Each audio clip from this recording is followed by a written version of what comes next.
Hi friends, स्वागत है आपका अपना यूट्यूब चैनल विद्यावाणी में। आज हम यूपी स्पेशल का चौथा वीडियो अपलोड कर रहे हैं। और इसके पहले जो वीडियो हैं तीनों वो बहुत ही इम्पॉर्टेंट हैं। उसमें हमने हिस्ट्री, थोड़ा बहुत ज्योग्राफी, डैम और जो भी जलप्रपात रहे हैं, जो भी नदियाँ रही हैं और सीमा जो भी जिस राज्यों से मिलती हैं, जितने ज़िले अन्य राज्यों से सीमा साझा करते हैं, उन सब के बारे में हमने डिस्कस किया। अब हम इस वीडियो में उसके आगे डिस्कस करेंगे। तो चलिए स्टार्ट करते हैं। आपके लिए ये वीडियो जो है जो भी आगे आने वाला एग्ज़ाम RO है या फिर BO है, UP PCS है और इसके साथ आगे का जो एग्ज़ाम पेट लगा हुआ है, जूनियर असिस्टेंट का एग्ज़ाम लगा हुआ है, सभी एग्ज़ाम चाहे वनडे हो या फिर सिविल सर्विसेज जो भी एग्ज़ाम हो, सभी के लिए इम्पॉर्टेंट है। तो आप अपना सपोर्ट लाइक, सब्सक्राइब, शेयर के माध्यम से कर सकते हैं, जिससे हम और मोटिवेट होकर आपके लिए वीडियो बना सकें और हमें मोटिवेशन मिलता रहे। तो चलिए शुरू करते हैं। आज हम पढ़ेंगे उत्तर प्रदेश में खनिज, वन संपदा एवं वन्यजीव परिदृश्य। खनिज, वन संपदा एवं वन्यजीव परिदृश्य। देखते हैं कि प्रदेश की पहली खनिज नीति कब आई। 29 दिसंबर 1998 को उत्तर प्रदेश की पहली खनिज नीति आई, 29 दिसंबर 1998 को। उसके बाद खनिज और प्राप्त क्षेत्र जो हैं, चूना पत्थर की बात करें तो मिर्ज़ापुर से, संगमरमर मिर्ज़ापुर से, बेराइट्स मिर्ज़ापुर से, एंडालुसाइट ये मिर्ज़ापुर से, कोयला सिंगरौली बेसिन सोनभद्र से, मैग्नेसाइट की बात करें तो वाराणसी और बांदा से, ग्रेफाइट की बात करें तो हमीरपुर से। बिल्कुल याद रखिए, हमीरपुर से क्या ग्रेफाइट। उसके बाद डोलोमाइट मिर्ज़ापुर और सोनभद्र से, बांदा से। उसके बाद कांच बालू सिलिका सैंड शंकरगढ़ इलाहाबाद से। ठीक, तो कांच बालू सिलिका सैंड शंकरगढ़ इलाहाबाद से। उसके बाद पाइराइट्स की बात करें तो पाइराइट्स सोनभद्र से, फायर क्ले सोनभद्र से, एस्बेस्टस मिर्ज़ापुर से। एस्बेस्टस कहाँ से? मिर्ज़ापुर से। सैंडस्टोन की बात करें तो मिर्ज़ापुर से। फायर क्ले सोनभद्र से, एस्बेस्टस मिर्ज़ापुर से, सैंडस्टोन मिर्ज़ापुर से। यूरेनियम, तांबा, फॉस्फेट रॉक, पैलेडियम और प्लेटिनम डायस्फोर ये सब ललितपुर से। यूरेनियम, तांबा, फॉस्फेट रॉक, पैलोडियम और प्लेटिनम डायस्फोर ये ललितपुर से। और ललितपुर जो है ये मध्य प्रदेश से तीनों तरफ से घिरा हुआ ज़िला है उत्तर प्रदेश का। डायस्फोर के उत्पादन में उत्तर प्रदेश का पहला स्थान है। डायस्फोर के उत्पादन में उत्तर प्रदेश का प्रथम स्थान है। तो एक बार और इस खनिज और प्राप्त क्षेत्र को डिस्कस कर लेते हैं, जो कि है चूना पत्थर की बात करें तो मिर्ज़ापुर से, संगमरमर की बात करें तो मिर्ज़ापुर से, बेराइट्स की बात करें तो मिर्ज़ापुर से, एंडालुसाइट की बात करें तो ये भी मिर्ज़ापुर से। देख रहे हैं खनिज संसाधन में मिर्ज़ापुर काफ़ी इंपॉर्टेंट हो जाता है। कोयला की बात करें तो सिंगरौली बेसिन सोनभद्र। मैग्नेसाइट की बात करें तो वाराणसी बांदा, ग्रेफाइट हमीरपुर, डोलोमाइट मिर्ज़ापुर सोनभद्र बांदा।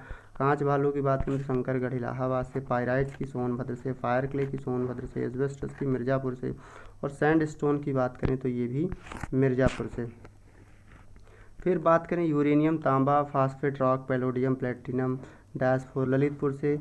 डायस्फोर के उत्पादन में उत्तर प्रदेश पहले स्थान पे है। फिर आगे देखते हैं कि सामाजिक वानिकी योजना 1979 से 80 में निम्नलिखित वृक्षों के उत्पादन को प्रोत्साहन करने के लिए सामाजिक वानिकी योजना चलाई गई।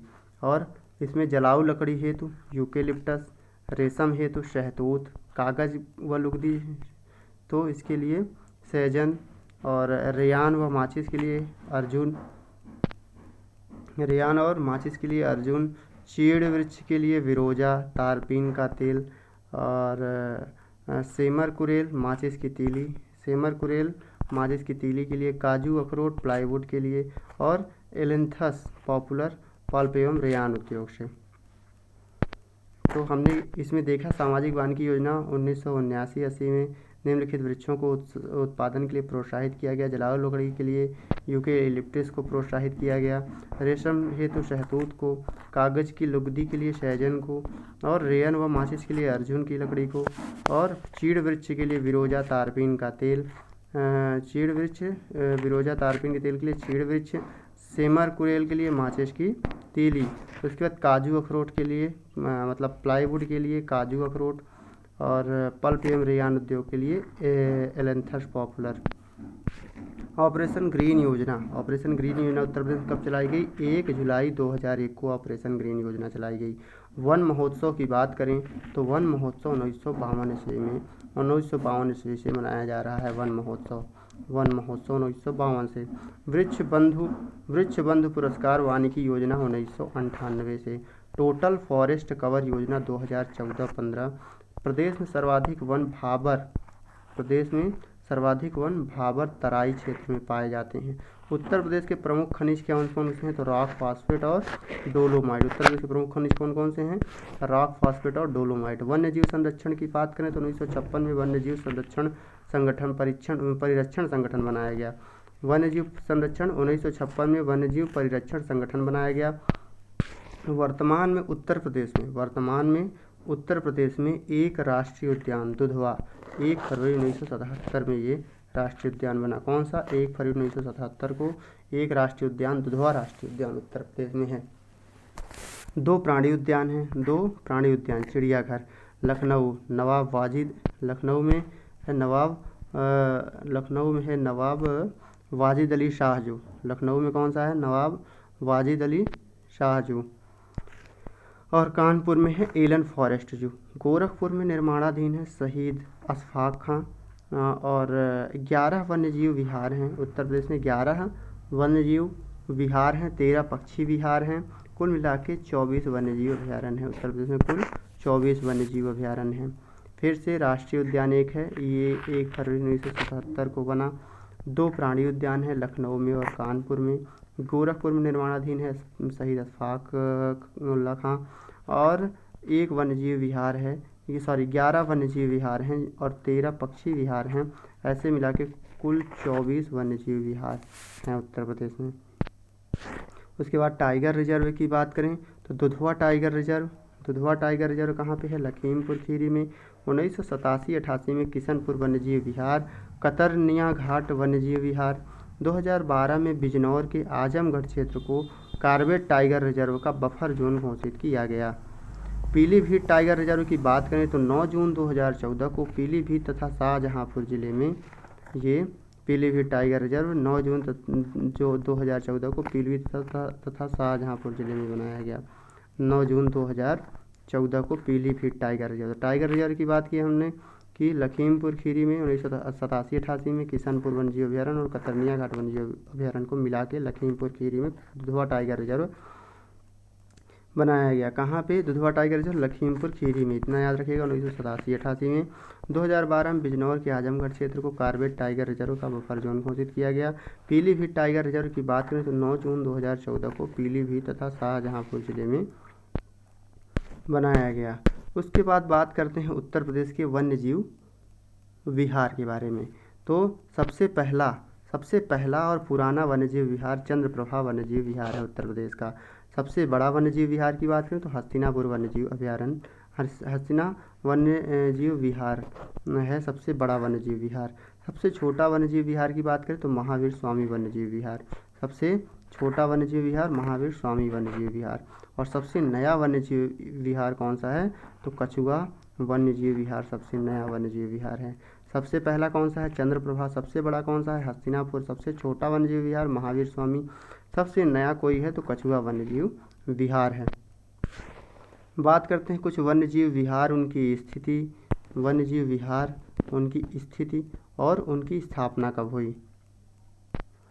तो सबसे पहले है चंद्रप्रभा वन्यजीव विहार। इसकी स्थापना चंदौली में हुई, 1957 में हुई। किशनपुर वन्यजीव विहार की बात करें तो लखीमपुर खीरी में हुई और 1972 में हुई। कतरनिया घाट वन्यजीव विहार की बात करें तो बहराइच में हुई और इसकी स्थापना बहराइच में है, कतरनिया बहराइच में, और 1976 में। रानी वन्यजीव विहार ये चित्रकूट में। रानी वन्यजीव विहार चित्रकूट में है 1977 में। रानी वन्यजीव विहार कहाँ पे है? चित्रकूट में है। तो रानीपुर वन्यजीव विहार कहाँ पे है? चित्रकूट में है 1977 में। रानी वन्यजीव विहार कहाँ पे है? चित्रकूट में 1977 में। रानी वन्यजीव विहार, रानीपुर वन्यजीव विहार चित्रकूट में 1977 में।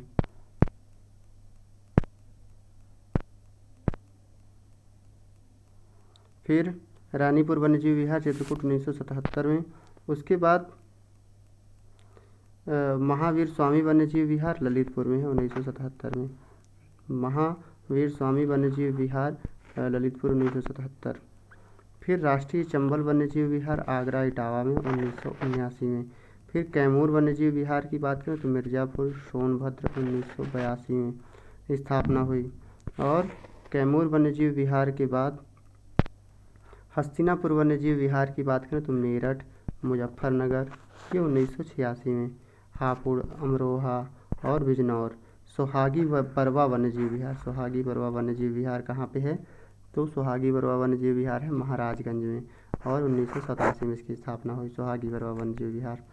और सोहेलवा वन्यजीव विहार की बात करें तो ये बलरामपुर गोंडा श्रावस्ती जिले में आता है, 1988 में इसकी स्थापना हुई। सोहेलवा वन्यजीव विहार की स्थापना 1988 में हुई। कछुआ वन्यजीव विहार की बात करें तो वाराणसी में है और 1989 में इसकी स्थापना हुई। फिर उसके बाद उत्तर प्रदेश में मिलते हैं कौन कौन से पशु मिलते हैं उत्तर प्रदेश में, तो देखते हैं एक नज़र में प्रमुख पशु जो उत्तर प्रदेश में मिलते हैं। तो सबसे पहले बात करते हैं हाथी की। हाथी जो है तराई क्षेत्र के शिवालिक श्रेणियों के वनों में, हाथी कहाँ मिलते हैं? तराई क्षेत्र जो शिवालिक श्रेणियों के वनों में। फिर गैंडा की बात करते हैं तो मुख्यतः तराई क्षेत्र में गैंडा मिलते हैं। कहाँ पे? मुख्यतः तराई क्षेत्र में। भूरी रीछ कहाँ पे मिलते हैं? भूरी रीछ हिमालयी क्षेत्र के निकट मिलते हैं। कस्तूरी मृग की बात करें तो हिमालयी क्षेत्र के निकट मिलते हैं। चिंकारा की बात करें तो विंध्य क्षेत्र के वनों में मिलते हैं। हाथी कहाँ पर मिलते हैं? तराई क्षेत्र जो शिवालिक श्रेणियों के वनों में। गैंडा कहाँ पर मिलते हैं? मुख्यतः तराई क्षेत्र में। भूरा रीछ कहाँ पर मिलते हैं? हिमालयी क्षेत्र के निकट। कस्तूरी मृग की बात करें तो हिमालयी क्षेत्र के निकट और चिंकारा की बात करें तो विंध्य क्षेत्र के वनों में मिलते हैं। आगे बात करते हैं पक्षी विहार। उत्तर प्रदेश में पक्षी विहार और उनकी स्थापना कब हुई? उत्तर प्रदेश के पक्षी विहार और उनकी स्थापना। तो उत्तर प्रदेश के पक्षी विहार की बात करें तो सबसे पहले नवाबगंज पक्षी विहार, इसकी ये है नवाबगंज पक्षी विहार उन्नाव जिले में है और 1984 में इसकी स्थापना हुई। समसपुर पक्षी विहार की बात करें तो समसपुर रायबरेली में 1987 में स्थापना हुई। लाख बहोसी पक्षी विहार कन्नौज में है, इसकी स्थापना 1988 में होती है। सांडी पक्षी विहार हरदोई में है, इसकी स्थापना 1990 में होती है। उसके बाद पार्वती अर्गा पक्षी विहार गोंडा में है और इसकी स्थापना 1990 में होती है। समान पक्षी विहार मैनपुरी में है और इसकी स्थापना 1990 में होती है। समान पक्षी विहार की स्थापना 1990 में होती है। तो एक बार और देख लीजिए यहाँ पे कि नवाबगंज उन्नाव में 1984, समसपुर रायबरेली में 1987 में, लाख बहोसी कन्नौज में 1988 में, सांडी हरदोई में 1990 में, पार्वती अर्गा गोंडा में 1990 में और समान पक्षी विहार मैनपुरी में 1990 में। उसके बाद देखते हैं बखीरा पक्षी विहार। बखीरा पक्षी विहार की स्थापना हुई संत कबीर नगर में बखीरा पक्षी विहार है और 1990 में ही स्थापना हुई। ओखला पक्षी विहार गौतम बुद्ध नगर में है, 1990 में स्थापना हुई। विजय सागर पक्षी विहार की स्थापना महोबा में हुई 1990 में। सुरहाताल पक्षी विहार बलिया में है, 1991 में इसकी स्थापना होती है सुरहाताल पक्षी विहार की। सुर सरोवर पक्षी विहार आगरा में है और सुर सरोवर झील भी है।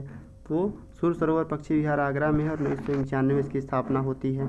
बेंती पक्षी विहार, इसी को डॉक्टर भीमराव अंबेडकर पक्षी विहार कहते हैं, ये कुंडा जिले में है, प्रतापगढ़ जिले में कुंडा में 2003 में। फिर है नवाबगंज पक्षी विहार या चंद्रशेखर आज़ाद पक्षी विहार है। नवाबगंज पक्षी विहार चंद्रशेखर आज़ाद पक्षी विहार भी, मतलब इसके कहने का मतलब ये है कि नवाबगंज पक्षी विहार को चंद्रशेखर आज़ाद पक्षी विहार भी कहते हैं। उसके बाद कुछ और फैक्ट है पक्षी विहार के बारे में, तो कौन सा है, क्या क्या है पक्षी विहार के बारे में फैक्ट, आइए देखते हैं। सबसे पहला और पुराना पक्षी विहार नवाबगंज पक्षी विहार उन्नाव जिले में है। सबसे पहला और पुराना पक्षी विहार नवाबगंज पक्षी विहार उन्नाव में है। सबसे बाद का और नया, सबसे नया कब कहे या फिर सबसे बाद का पक्षी विहार, तो ये है बेती पक्षी विहार कुंडा में है, प्रतापगढ़ में। फिर उसके बाद सबसे बड़ा पक्षी विहार की बात करें तो लाख बहुत ही सबसे बड़ा पक्षी विहार है, कन्नौज में है। सबसे छोटे पक्षी विहार की बात करें तो पटना पक्षी विहार जो कि एटा ज़िले में है, पटना एटा कासगंज। तो पटना पक्षी विहार एटा में है सबसे छोटा पक्षी विहार। सबसे बड़ा पक्षी विहार लाख भौसी। सबसे नया पक्षी विहार बेती पक्षी विहार कुंडा में। सबसे पहला पुराना पक्षी विहार नवाबगंज पक्षी विहार उन्नाव में। काला हिरण संरक्षण केंद्र की बात करें तो गभाना काला हिरण संरक्षण केंद्र कहाँ पे है? गभाना अलीगढ़ कुरांव इलाहाबाद। काला हिरण संरक्षण केंद्र गभाना अलीगढ़ कुरांव इलाहाबाद। कुरांव में ही हम लोगों का गांव है, कुरांव इलाहाबाद। और उसके बाद है कुकरेल वन। कुकरेल वन जो है लखनऊ लुप्त प्रजातियों का प्रजनन केंद्र है। तो कुकरेल क्या है?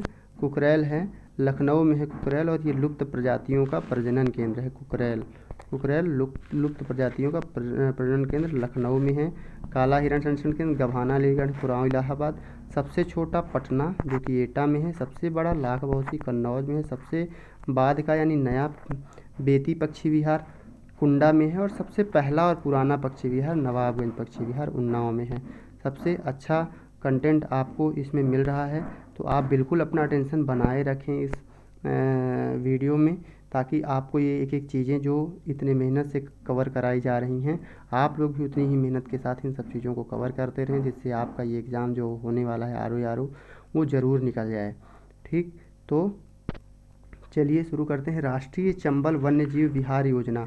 राष्ट्रीय चंबल वन्यजीव विहार योजना उत्तर प्रदेश, मध्य प्रदेश, राजस्थान की संयुक्त योजना है। ये मगर और घड़ियाल संरक्षण के लिए है। राष्ट्रीय चंबल वन्यजीव विहार योजना किसके संरक्षण के लिए? मगर और घड़ियाल के संरक्षण के लिए।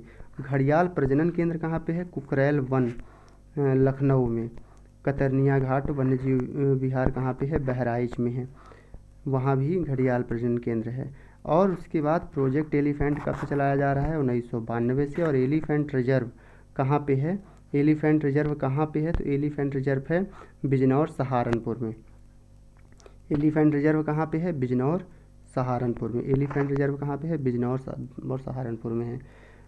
फिर उसके बाद इटावा के फिशर वन में बब्बर सेत प्रजनन केंद्र और लायन सफारी पार्क का निर्माण किया जा रहा है। भारत का पहला night safari park greater Noida में।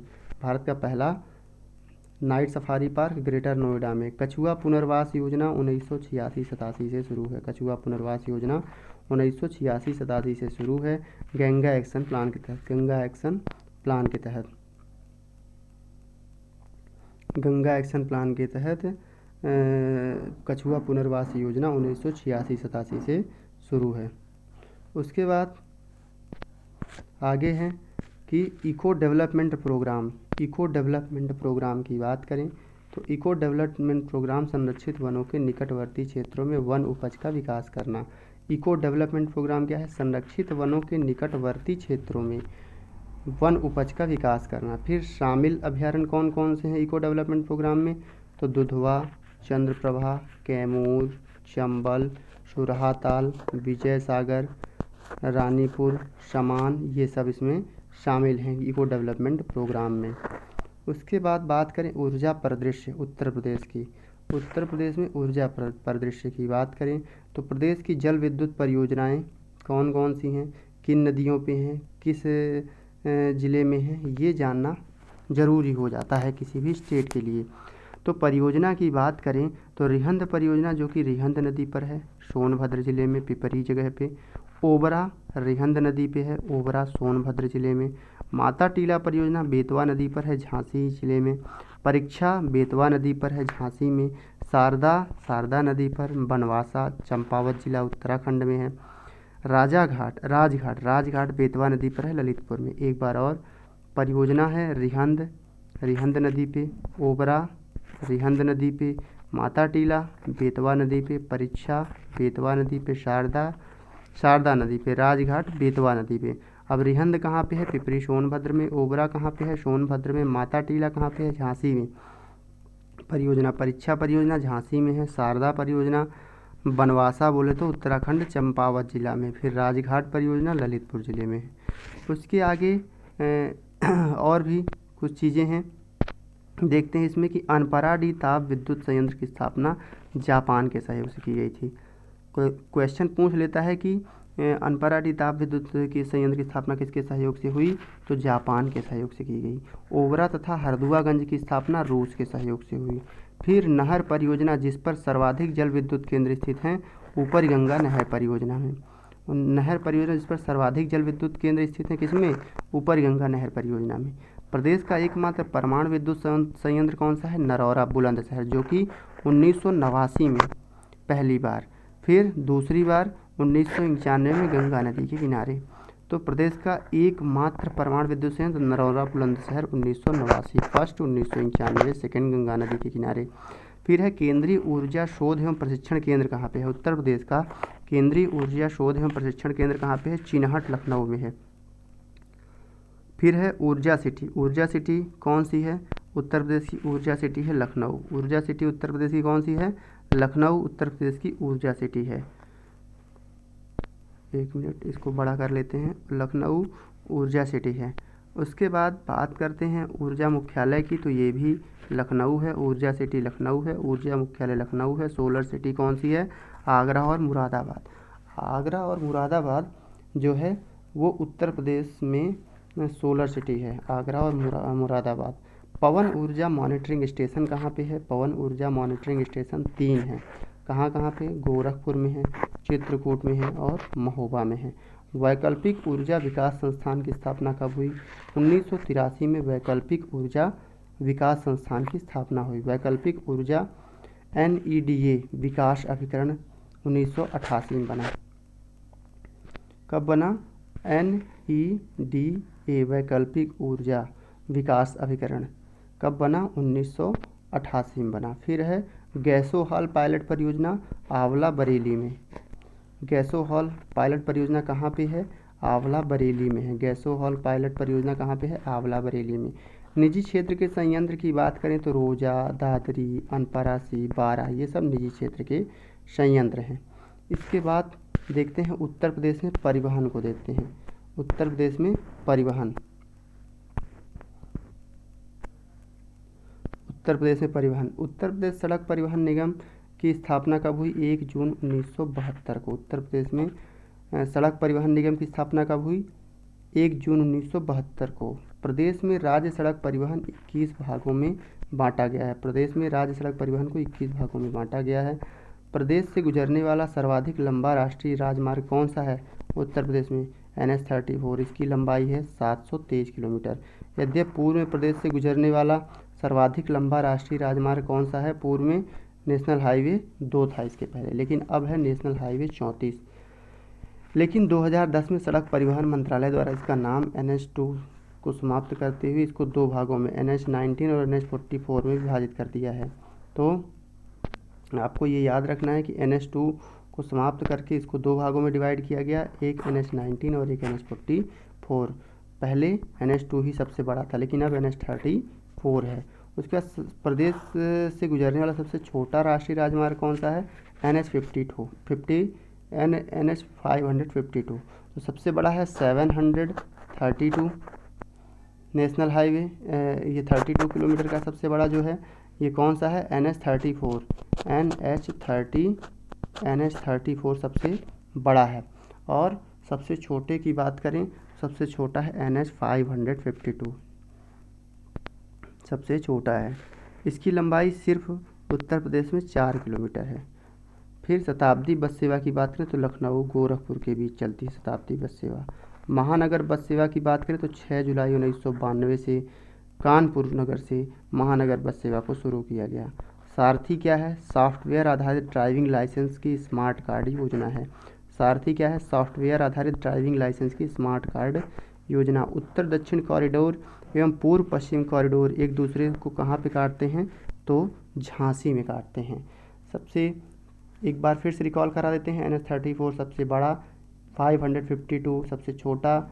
महानगर बस सेवा 6 जुलाई 1992 को। शताब्दी बस सेवा लखनऊ गोरखपुर के बीच। सारथी की बात करें, सॉफ्टवेयर आधारित ड्राइविंग लाइसेंस स्मार्ट कार्ड योजना है। और उत्तर दक्षिण कॉरिडोर, पूर्व पश्चिम कॉरिडोर जो है ये जगह पे मिलते हैं, यहाँ कहाँ पे मिलते हैं, झांसी में मिलते हैं।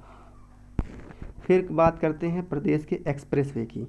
तो प्रदेश में कितने एक्सप्रेसवे हैं, क्या लंबाई है, कितने हाईवे के हैं, वो कितने लेन के हैं। तो यमुना एक्सप्रेसवे सबसे पहला एक्सप्रेसवे की यहाँ पे डिस्कस किया जा रहा है, जो कि 165 किलोमीटर 6 लेन हाईवे का है। फिर उसके बाद ग्रेटर नोएडा से आगरा, इसकी लंबाई कहाँ से कहाँ तक है, ग्रेटर नोएडा से आगरा। शामिल ज़िले कौन कौन से हैं, इसमें शामिल ज़िले हैं गौतम बुद्ध नगर, अलीगढ़, मथुरा, आगरा। फिर बात करते हैं लखनऊ एक्सप्रेसवे की। लखनऊ एक्सप्रेसवे की लंबाई 302 किलोमीटर 6 लेन है। एतमादपुर आगरा से लखनऊ। शामिल ज़िले 10 ज़िले। तो आगरा लखनऊ एक्सप्रेसवे की हम बात कर रहे थे, शामिल ज़िले हैं इसमें 10।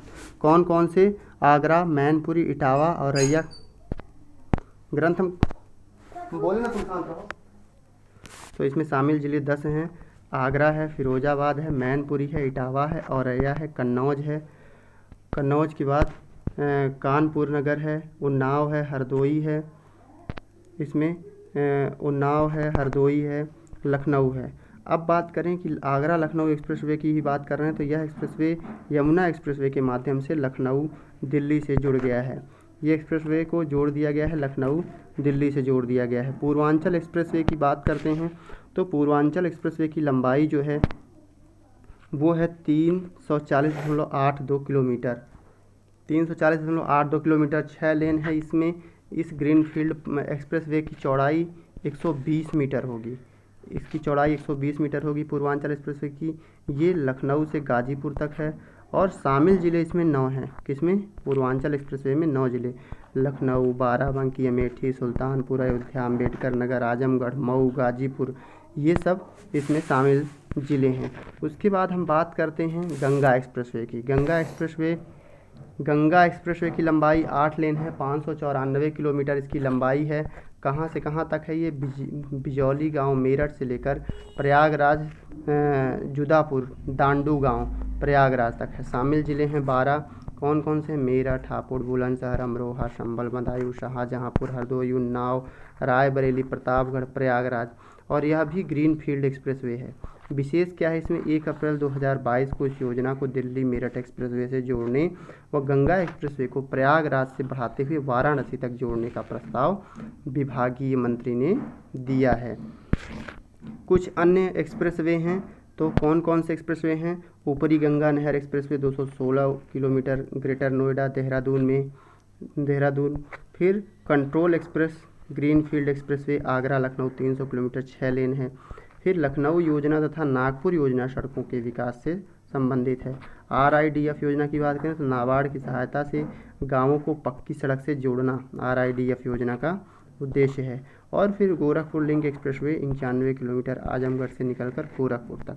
Gorakhpur link expressway 91 kilometre Azamgarh से निकलकर गोरखपुर तक। एक बार फिर से थोड़ा सा इसको देख लेते हैं कुछ अन्य एक्सप्रेसवे को, कि ऊपरी गंगा नहर एक्सप्रेसवे 216 किलोमीटर की है। कहाँ से कहाँ तक, ग्रेटर नोएडा से देहरादून तक है। कंट्रोल एक्सप्रेस ग्रीनफील्ड एक्सप्रेसवे कहाँ से कहाँ तक है, आगरा लखनऊ से 300 किलोमीटर और 6 लेन वाला है ये। फिर लखनऊ योजना तथा नागपुर